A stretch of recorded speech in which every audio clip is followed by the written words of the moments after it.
Jackie Dean. Thank you, Mr. Speaker. This bill is such good news for Wanaka. This bill is also good news for Geraldine.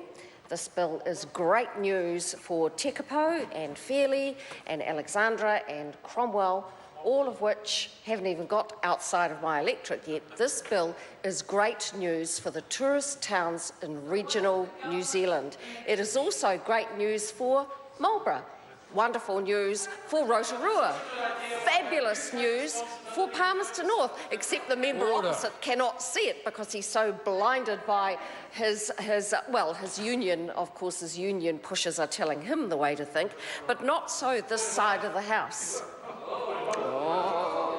A point of order, Ian Lees-Galloway. Point of order. You know, sir, that it's out of order to suggest a member that is being told how to think by any outside influences. Yep.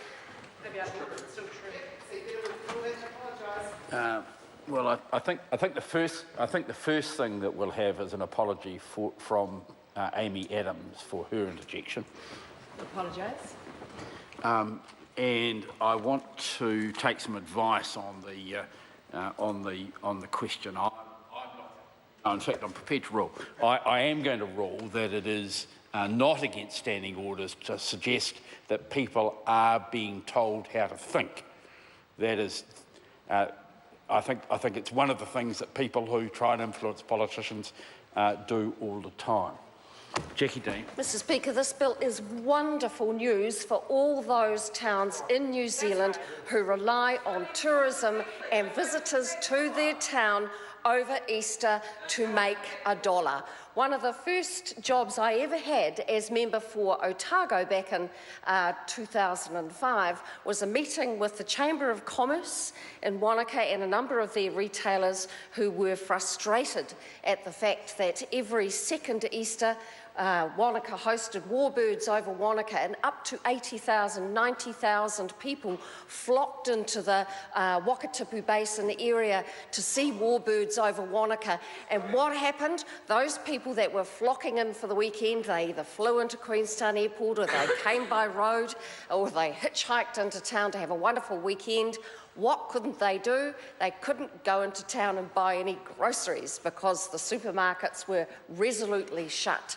All the small retailers could see people up and down the street trying the doors of the shops in Wanaka to see if the retailers were open, because here's the news for the opposition who are so hidebound in their viewpoint, is that actually, here's the breaking news on this stuff: people want to shop. So it's not just the retailers who wish to open, of course they do, because they want and need to make a dollar.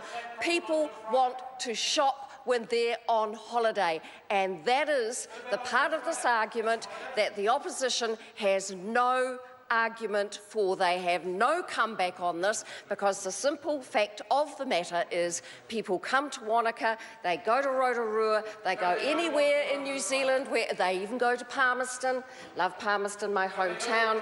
They want to shop when they are on holiday. They haven't been able to. Well, glory be, here comes the Shop Trading Hours Act, which is going to fix that problem for Easter Sunday. Bring it on, I say. It is nothing but great news. Jane.